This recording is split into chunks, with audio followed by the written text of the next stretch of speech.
Hello बच्चों, आज हम करेंगे दो चर वाले रैखिक समीकरण अध्याय 3।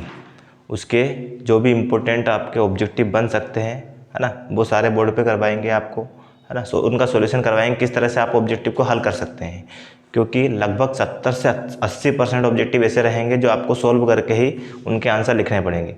बाकी 5 से 10% 20% ऑब्जेक्टिव ऐसे आते हैं जो आपको याद रखने पड़ेंगे, ठीक है। और इसके पहले इनके जो भी आपके 1 से लेकर 3 चैप्टर तक आपके इम्पोर्टेंट क्वेश्चन हो चुके हैं और उनके इम्पोर्टेंट जो भी ऑब्जेक्टिव है वो भी आपको करवा चुके हैं, है ना। जिसने पुराना वीडियो नहीं देखा हो वो पुराना वीडियो देख ले, है ना, ठीक है। ये वाला चैप्टर आपका है, इसके लास्ट क्लास बची है, इसके जो भी इम्पोर्टेंट ऑब्जेक्टिव है वो हम इस क्लास में करवा देंगे, ठीक है। देखते हैं, देखो इस तरह से आपके इन तीनों कंडीशन से 3 ऑब्जेक्टिव बनते हैं, 3 और इनसे कुछ सवाल भी बनते हैं, ठीक है। सवाल करवा चुके हैं, अब यहाँ ऑब्जेक्टिव की बात करते हैं। देखो ये क्या है, अद्वितीय हल होने पर कंडीशन, देखो क्वेश्चन पूछा जाएगा ऑब्जेक्टिव में कि अद्वितीय हल होने पर कौन सा प्रतिबंध होता है ना। ये प्रतिबंध लिखा आएगा, ये वाला लिखा आएगा और ये वाला, 3 प्रतिबंध लिखाएंगे और आपसे पूछा जाएगा कि अद्वितीय हल होने पर कौन सा प्रतिबंध होता है। तो हम देखेंगे कि पहला दूसरा a1/a2 का अनुपात अगर b1/b2 के अनुपात के बराबर नहीं है तो ये आपका क्या कहलाएगा, अद्वितीय हल कहलाएगा, ठीक है। देखो ये है ना, ठीक है। ये इन तीनों ऑप्शन में से हमें कौन सा चूज करना है, ये वाला, कब, अगर अद्वितीय हल की पूछे, ठीक है ना।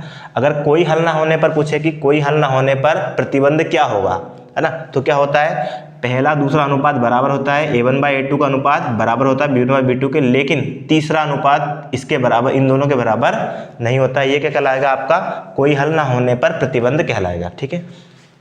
अगला, अनेक हल होने पर प्रतिबंध कौन सा होता है, तो पहला अनुपात दूसरे के बराबर, दूसरा अनुपात तीसरे के बराबर, अगर तीनों बराबर होते हैं तो क्या कहलाएगा, आपका कोई हल ना, अनेक हल होने की कंडीशन होती है, प्रतिबंध होता है, ठीक है।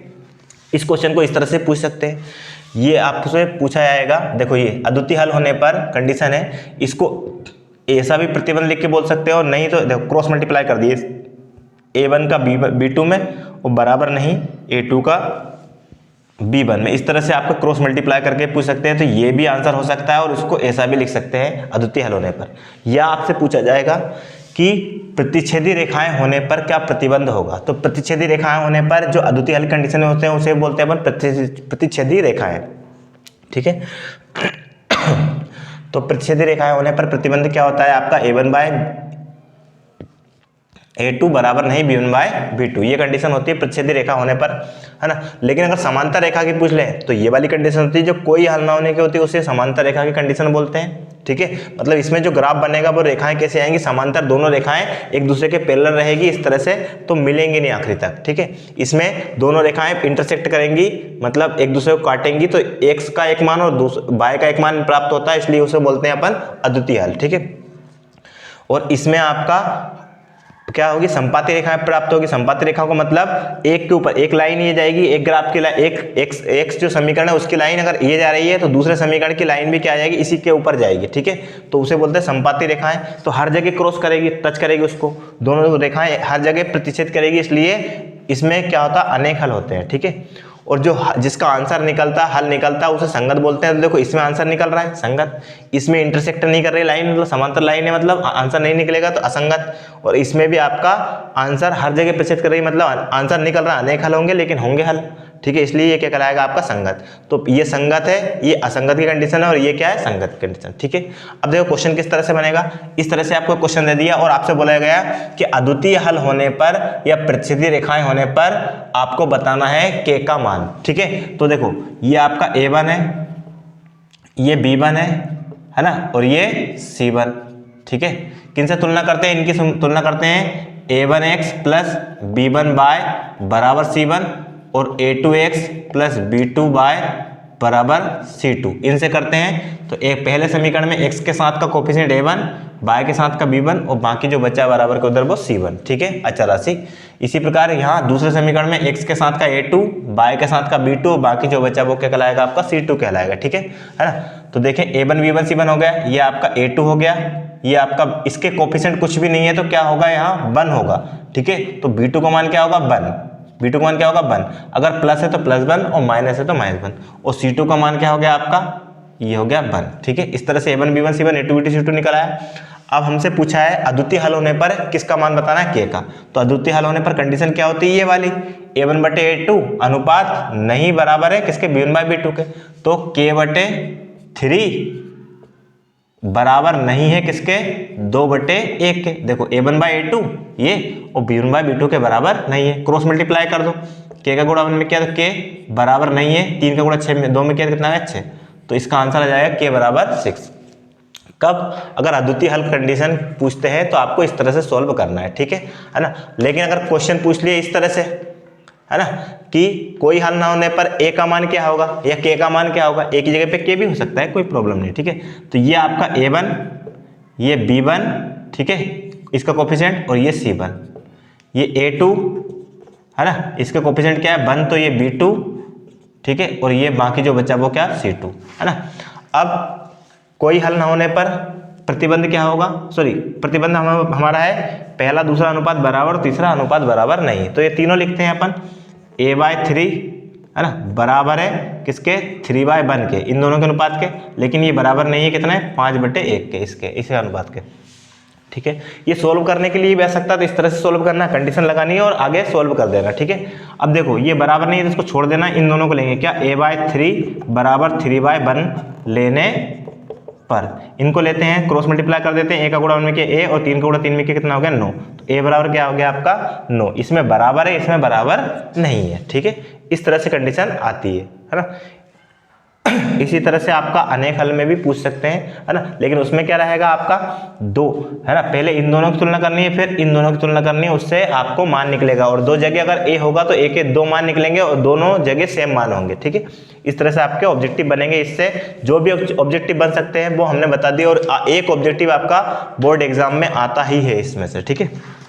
अब अगला देखें आप, है ना, कुछ ऑब्जेक्टिव और दूसरी तरह से किस तरह से बन सकते हैं।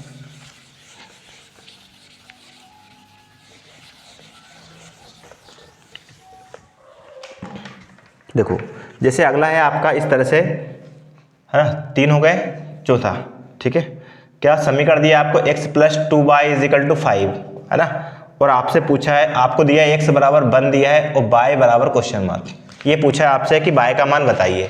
तो हम किस तरह सॉल्व करेंगे, तो देखो यहाँ x की वैल्यू है हमारे पास, यहाँ x की वैल्यू पुट कर देंगे, किसकी वैल्यू हो जाएगी, y की वैल्यू, x की वैल्यू 1 पुट कर देते हैं, प्लस 2y = 5। देखो 2y = 5 और ये 1 पक्षांतर होगा, प्लस का है, उधर जाएगा किसका हो जाएगा, माइनस का 1 हो जाएगा। 2y बराबर 5 में से 1 माइनस किया तो कितना हो गया आपका, 4 हो गया, ठीक है। ये इंटू वाला कहाँ पहुंचता है, डिवाइड पहुंचता है, तो y = 4 और इंटू वाला डिवाइड पहुंच जाएगा, 2 से डिवाइड कर दिया तो y = कितना आ जाएगा आपका 2 हो जाएगा, ठीक है। इस तरह से आपका x की वैल्यू दे तो y की निकाल सकते हैं और y की वैल्यू दे तो किसकी निकाल सकते हैं, अपन x की वैल्यू निकाल सकते हैं। अब देखें अगला क्वेश्चन, अगला क्वेश्चन किस तरह से बन सकता है, 5 नंबर का क्वेश्चन। एक और क्वेश्चन हम बता दें, जैसे 2x + 3y = आपको दिया है कितना 6 और y = 0 दिया है, तो x की वैल्यू आपको फाइंड करनी है, ठीक है। अब देखो y की वैल्यू दे दी, x की वैल्यू फाइंड करनी है, कोई दिक्कत नहीं है ना।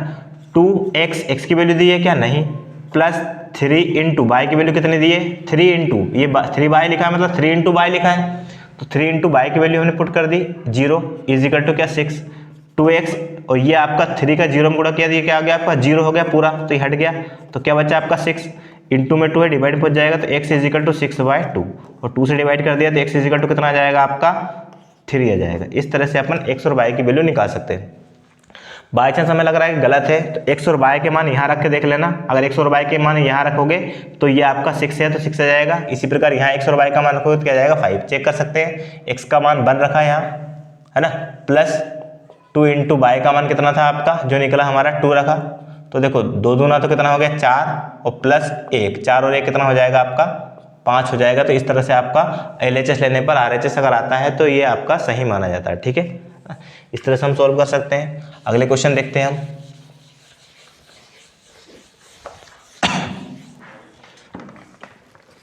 अगला क्वेश्चन है, देखो, है ना, दो संख्याओं का, देखो क्वेश्चन आपका 5वां क्वेश्चन क्या दिया है, छठा क्वेश्चन, सॉरी 5वां 6ठा जो भी हो, ठीक है। दो संख्याओं का योग, दो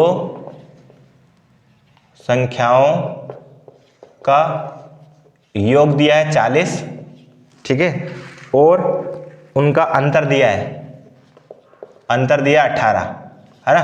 संख्याएं ज्ञात करनी है, योग दिया है 40 और अंतर दिया 18, संख्याएं ज्ञात करनी है। तो संख्याएं कैसे निकालेंगे? अगर योग और अंतर दिया है, देखो ऑप्शन में आता है तो भी निकाल सकते हो, बिना ऑप्शन के भी निकाल सकते हो, दोनों तरह से बताएंगे। अगर बिना ऑप्शन के कैसे करेंगे और फिर ऑप्शन के कैसे करेंगे? जैसे आपको ऑप्शन दिया है, पहला ऑप्शन दिया है इसका 20-20, है ना। दूसरा ऑप्शन दिया है इसका 30-10, 30 और 10। तीसरा ऑप्शन दिया है इसका 25 और 15 और चौथा ऑप्शन दिया है इसका 29 और 11। इनमें से कौन सा हो सकता है? तो देखो योग 40, यहाँ आपका योग क्या आ रहा है 40, ठीक है। यहाँ भी योग क्या आ रहा है आपका 40, यहाँ भी योग क्या आ रहा है आपका 40 और यहाँ भी योग क्या आ रहा है आपका 40। तो योग तो सबका 40 आ रहा है। अब अंतर देख लो, अंतर क्या होना चाहिए? 18 होना चाहिए। तो 20 माइनस 20 अंतर कितना होता है इसका? 0। 30 में से 10 घटाए अंतर कितना होगा? 20, है ना। तो ये भी नहीं हो सकता, ये भी नहीं हो सकता, ठीक है। 25 में से 15 घटाए, है ना, तो कितने आ गए आपके? 10 आ गए, ठीक है। कितने आ गए? 10, है ना। ये भी नहीं हो सकता, ठीक है। अब बचा क्या? 29 और 11। 29 में से 9 में से 1 घटाया तो क्या गया? 8, और 2 में से 1 घटाया तो क्या गया? 1, तो 18 आ गया। तो देखो योग 40 और अंतर 18, इस तरह से हम इसको सोल्व कर सकते हैं। और अगर इस तरह सोल्व नहीं करना है, अगर ऑप्शन नहीं दिया जाता है, बाय चांस आपको ऑप्शन नहीं दिया जाता, ऑब्जेक्टिव टाइप में नहीं, ब्लैंक्स में पूछा जाता है, तो क्या करेंगे? दो संख्याएं मानेंगे, एक एक्स और एक वाई। योग 40 है तो प्लस एक्स प्लस वाई का योग कितना है? 40, ऐसा हो जाएगा। और अंतर 18 है तो एक्स माइनस वाई, उनका अंतर कितना हो जाएगा? 18 हो जाएगा। इनको सोल्व कर लेंगे, विलोपन विधि जोड़ देंगे, वाई कैंसिल, प्लस माइनस था तो ये भी प्लस का, ये प्लस का 2x हो गया। और 40 और 18 कितना हो गया? 8, और 4 और 1 5, 58 हो गया। सॉरी, x की वैल्यू निकालेंगे 2 इंटू में डिवाइड हो जाएगा 58/2। तो x इज इक्वल टू कितना आ गया? 29, ठीक है। x का मान कितना है? 29। इस x का मान यहाँ या यहाँ कहीं रख सकते हैं, तो यहाँ रख दें अपन x की वैल्यू, है ना। x की value 29 plus y is equal to कितना? 40। y की वैल्यू निकाली 40 और 29 हो जाएगा, इसका जाएगा माइनस का 29। y इज इक्वल टू घटाएंगे तो कितना आ जाएगा आपका? 11 आ जाएगा। इस तरह से x और y की वैल्यू हम सोल्व करके भी निकाल सकते हैं, या ऑब्जेक्टिव अगर दिया हुआ है, ऑप्शन दिए हुए हैं, तो ऑप्शन से भी हम कर सकते हैं, ठीक है ना। अगला क्वेश्चन देखें।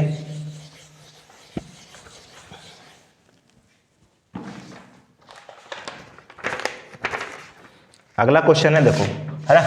अगर आपको दो अंकों की संख्या अगर आपको दिया जाए इकाई का अंक x, है ना।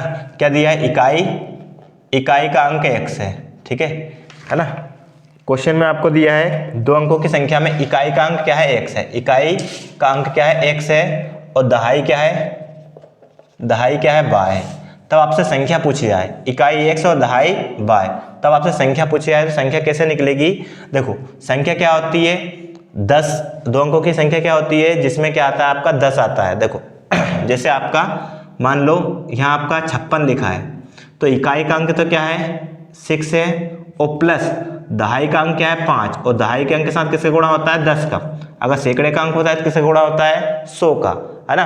1000 का अंक होता है तो 1000 गुणा होता है, इस तरह से आपका आता है, ठीक है। तो इकाई का अंक 6 है और दहाई का अंक क्या है आपका? 5 है, तो संख्या क्या हो जाएगी आपकी? 56 हो जाएगी। देखो 10 50 और प्लस 6 कितना हो गया आपका? 56 हो गया। इस तरह से आपकी संख्या निकलती है। यहाँ आपने को इकाई का अंक x दिया है और दहाई का अंक y दिया है, तो देखो संख्या क्या हो जाएगी? इकाई का अंक x है, x लिखा, प्लस दहाई का अंक क्या है? y, तो दहाई के अंक के साथ किसका मल्टीप्लाई होता है आपका? 10 से। तो ये संख्या क्या हो जाएगी आपकी? संख्या हो जाएगी आपकी 10x 10y प्लस x। या इसको ऐसा भी लिख सकते हैं, इसको ऐसा भी लिख सकते हैं क्या? x plus 10y।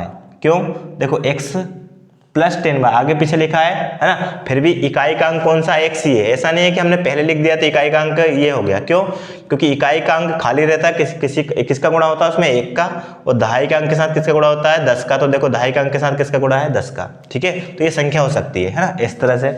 लेकिन इसी का अगर उल्टा क्वेश्चन पूछ लिया जाए, देखो इस तरह से कि अगर इकाई क्या बोल दिया जाए, हमसे बोला जाए कि इकाई क्या है? इकाई का अंक क्या है आपका?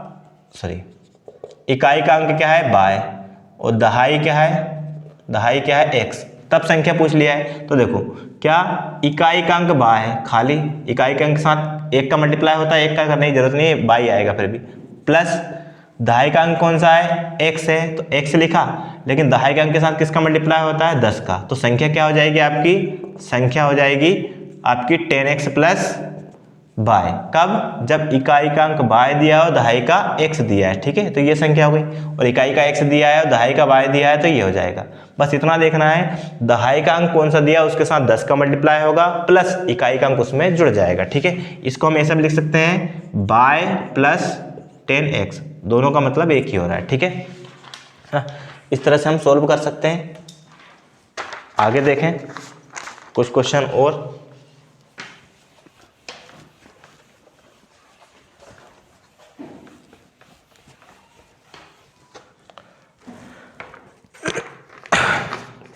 देखें अगले, है ना।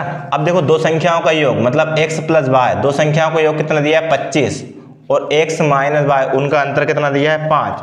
संख्याएं ज्ञात करना है तो आप विलोपन विधि से सोल्व कर सकते हैं, और नहीं अपन चाहें तो ऑप्शन से भी कर सकते हैं। जैसे ऑप्शन दिया है आपको 15 25, है ना, पहला ऑप्शन दिया है 15 25, दूसरा ऑप्शन दिया है आपको 20 और 5, तीसरा ऑप्शन दिया है आपको 13 और 12, है ना, और चौथा ऑप्शन दिया है आपको 30 और 5, ठीक है। तो इसमें से आपको योग 25, तो देखो योग कितना होगा आपका 25 होगा, 15 और ये 10 और ये 10 दिया है, ठीक है, कितना दिया है ये 10 दिया है ना। योग 25 इसमें भी हो रहा है, इसमें भी हो रहा है ना, इसमें भी हो रहा है, लेकिन इसमें तो हो ही नहीं रहा है, तो ये तो ऑप्शन हो ही नहीं सकता। अब बचे 3 ऑप्शन, है ना। योग तो 25 सब में हो रहा है, लेकिन अंतर 5, इसका अंतर क्या है 5, इसका अंतर क्या है आपका 15, इसका इसमें से इसको घटाएंगे तो कितना आएगा 1 का अंतर आएगा, मतलब ये भी नहीं हो सकता, ये भी नहीं हो सकता, तो आपका क्या आंसर आ जाएगा आपका 15 और 10। कब आएगा? जब हमें ऑप्शन दिया हुआ है, ठीक है। ऑप्शन नहीं दिया है तो हम इसको सोल्व करेंगे, एक बाय से y कैंसिल करेंगे, x और x कितना हो गया आपका 2x बराबर 25 और 5 कितना हो गया आपका 30, x का मान निकाला 2 से 30 काटा तो x इक्वल टू कितना आ गया आपका 15, x की वैल्यू आ गई, x की वैल्यू हमने पुट कर दी यहाँ, ठीक है, 15 प्लस y बराबर 25, ठीक है। तो y बराबर 25 और 15 को माइनस कर दिए, पक्षांतर कर दिया तो 15 माइनस का हो गया, तो y बराबर कितना आ गया आपका 10। तो x और y की वैल्यू ऐसे भी निकाल सकते हैं और ऐसे भी निकाल सकते हैं, ठीक है। ऑप्शन के हिसाब से होगा, अगर ऑप्शन से दिया है तो ऑप्शन से कर लेना, नहीं तो इस तरह से कर सकते हैं, ठीक है। अगला क्वेश्चन देखें, देखो, है ना, अगला क्वेश्चन दिया है आपको x प्लस वाई बराबर आपको 7 दिया है ना, और x माइनस वाई बराबर आपको 3 दिया है, ठीक है। और क्वेश्चन पूछा है प्रतिच्छेदी बिंदु के निर्देशांक, क्या पूछा है? प्रतिच्छेदी बिंदु के निर्देशांक, ठीक है। हमें ऑप्शन दिया और प्रतिच्छेदी बिंदु के निर्देशांक हमसे पूछे, तो हम आसानी से कर सकते हैं। प्रतिच्छेदी बिंदु के निर्देशांक क्या होते हैं? जहां जो x और y के मान होंगे वही प्रतिच्छेदी बिंदु के क्या कहलाएंगे? निर्देशांक कहलाएंगे, ठीक है। तो x और y के मान निकाल लेते हैं हम, है ना। देखो x प्लस वाई बराबर 7 और x माइनस वाई बराबर कितना 3, ये y जोड़ दिया तो y से y कैंसिल हो गया, कितना आ गया आपका 2x बराबर 7 3 10, x का मान निकाला 2 से काटा तो x और कितना आ गया आपका 5, ठीक है। x का मान 5 आ गया, x का मान 5 यहाँ पुट कर दिया, क्या x की वैल्यू 5 प्लस y बराबर 7, तो y बराबर 7 माइनस 5, पक्षांतर कर दिया माइनस का हो गया, तो y का मान कितना आ गया 2 आ गया। इस तरह से प्रतिच्छेदी बिंदु निर्देशांक क्या आ गया आपके 5 और 2 आ गए, x का मान 5 रहेगा और y का मान 2 रहेगा, वहां पर दोनों लाइनें एक दूसरे के करेंगी प्रतिच्छेद करेंगी। इस तरह सोल्व होगा आपका ये, ठीक है। अगला देखें आप, क्या दिया है आपको 10वां क्वेश्चन कि 3x प्लस 2y बराबर 7 दिया है, y इजिकल टू 2 दे दिया और x की वैल्यू पूछी है ना। सिंपल तरीके से हम कर सकते हैं, y की वैल्यू दी है x की निकाल सकते हैं, x की वैल्यू दी है तो y की निकाल सकते हैं, ठीक है। तो देखो किसकी वैल्यू दी है 3 इंटू एक्स की वैल्यू नहीं दी है, प्लस 2 इंटू वाई की वैल्यू कितने दी है आपको 2 इंटू वाई की वैल्यू 2 रख दी, बराबर क्या 7, ठीक है। तो देखो 3x प्लस 2 दूना कितना हो रहा है आपका 4, गुणा कर दिए प्लस प्लस प्लस आएगा बराबर 7, 3x x की वैल्यू निकालेंगे, 4 को पक्षांतर कर देंगे इधर, माइनस का जाएगा 7 माइनस 4, ठीक है। तो 3x बराबर 7 में से अगर 4 घटाएंगे तो कितना आएगा आपका 3 आएगा। x की वैल्यू निकालेंगे, 3 गुणा वाला है, गुणा वाला कहाँ जाएगा भाग में, ठीक है, और भाग दे दिया तो x की वैल्यू कितनी आ गई है 1 आ गई। इस तरह से हम y की वैल्यू दी x की निकाल सकते हैं और x की वैल्यू देते तो y की निकाल सकते थे। एक क्वेश्चन आपका ऑब्जेक्टिव में बनेगा इससे, ठीक है।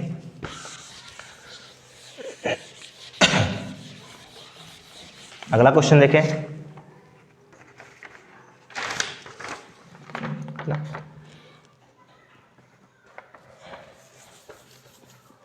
अगला क्वेश्चन है इस तरह से, आपको देखो दिया है कि पिता की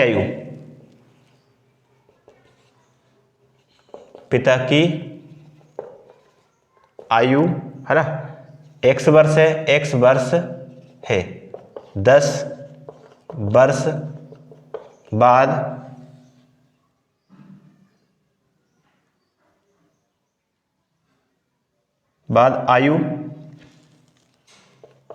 आयु x माइनस 10 वर्ष होगी।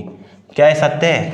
अगर आज पिता की आयु x वर्ष है, वर्तमान आयु प्रेजेंट आयु अगर आपको x दी है और हमसे पूछा है 10 वर्ष बाद पूछा है, तो क्या x माइनस 10 हो सकती है? ठीक है, तो बाद पूछा है, हमने दो शब्द बताए थे आपको, बाद या पश्चात पूछा है, तो आपको जो भी प्रेजेंट आयु होगी उसमें आपको जोड़ना है। कितना जोड़ना है? जो दिया है आपको, है ना, कितने वर्ष बाद की बात दिए 10, तो x प्लस 10 होगी। अगर पहले क्या पूछे, पहले या पूर्व पूछे, पूर्व, तो आपकी जो आयु है आपकी वर्तमान आयु, उसमें से क्या करना पड़ेगा, जो भी आपको आयु दी है, जितने वर्ष पहले की आयु दी है उसको क्या करना पड़ेगा, माइनस करना पड़ेगा। तो x माइनस क्या हो जाएगा आपका 10 हो जाएगा। इस तरह से, तो अगर इस तरह की कंडीशन दिए तो क्वेश्चन में आपसे पूछा है 10 वर्ष बाद उसकी आयु क्या होगी, तो ये नहीं हो सकते। 10 वर्ष बाद क्या होगी, x प्लस 10 होगी। माइनस कब होगी, 10 वर्ष पूर्व होगी। ठीक है, पूर्व थी, सॉरी होगी नहीं थी।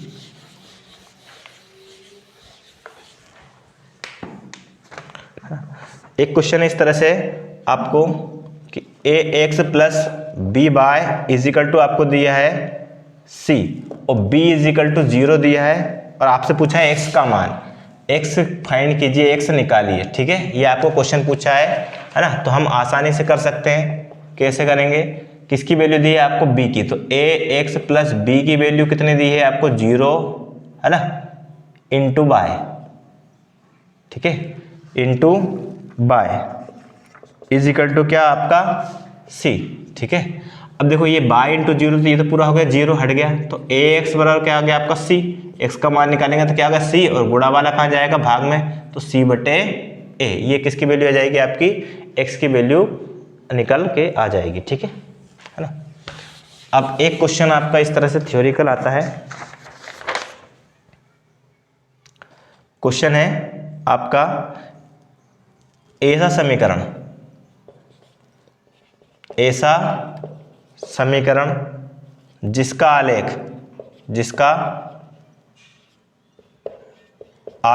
क्या हो, एक सरल रेखा हो, एक सरल रेखा होता है ना, क्या कहलाता है, क्या कहलाता है?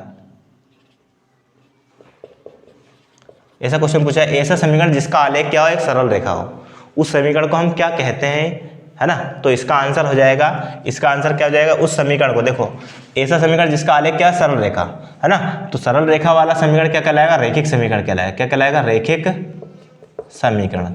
रैखिक समीकरण में क्या होता है, आपका जो आलेख होता है वो सरल रेखा होता है। ठीक है, 3 कंडीशन पढ़ी थी हमने, अद्वितीय वाली, है ना, कोई हल नहीं होने वाली, और एक क्या पढ़ी थी, अनेक हल होने वाली। उन तीनों का आलेख कैसा रहता है, एक सरल रेखा रहता है। सरल रेखा आलेख होगा तो कौन से समीकरण में होता है, रैखिक समीकरण में सरल आलेख होता है। ठीक है, आपसे अगला क्वेश्चन पूछा जाएगा कि रैखिक समीकरण की अधिकतम घात, है ना, रैखिक समीकरण की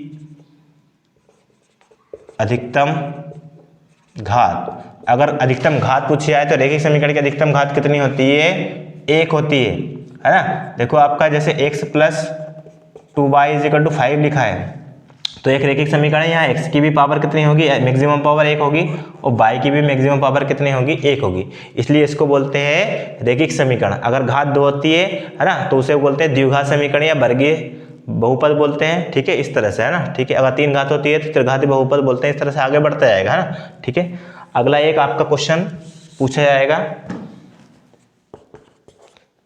कि रैखिक समीकरण का मानक रूप, क्या पूछा जाएगा, रैखिक समीकरण का मानक रूप, है ना। रैखिक समीकरण का मानक रूप क्या है, ये आपको बताना है। ठीक है, तो कैसे बताएंगे, बहुत आसान सा क्वेश्चन है। देखो रैखिक समीकरण का मानक रूप होता है ax प्लस बी वाई बराबर सी, ये लिख सकते हैं, या ऐसा लिख सकते हैं, या ऐसा लिख सकते हैं ax plus B Y plus C बराबर 0, है ना। इसे बोलते हैं रैखिक समीकरण का क्या बोलते हैं, मानक रूप कहते हैं, है ना। इस तरह से आपके क्वेश्चन आएंगे। तो ये आपका जो भी चैप्टर है आपका 2 चर वाले रैखिक समीकरण, है ना, वो आपका पूरा कंप्लीट हो चुका है। उसके सारे important question plus important objective जो भी आपकी परीक्षा की दृष्टि से महत्वपूर्ण है ना, वो आपको करवा चुके हैं। ये जो भी क्लास है अभी तक जो क्लास हो चुकी है या जो होने वाली है, वो सभी आपके बोर्ड एग्जाम के लिए महत्वपूर्ण रहेंगी, है ना, जो बोर्ड एग्जाम में आपको अच्छे अंक दिलाने में बहुत ज़्यादा सहायता करेंगी। इसलिए पुरानी वीडियो को भी आप वॉच करते रहें, है ना। जो भी डाउट हो, आप जो भी क्यूरी हो आपकी, वो आप आसानी से अपने कमेंट बॉक्स में कमेंट करके बता सकते हैं। कोई सा क्वेश्चन में अगर आपको प्रॉब्लम आ रही है तो उनको हम डबल से आपको बोर्ड पे सोल्व करवा देंगे, ठीक है ना। अब नेक्स्ट वीडियो में हम इसका अगला चैप्टर करेंगे, ठीक।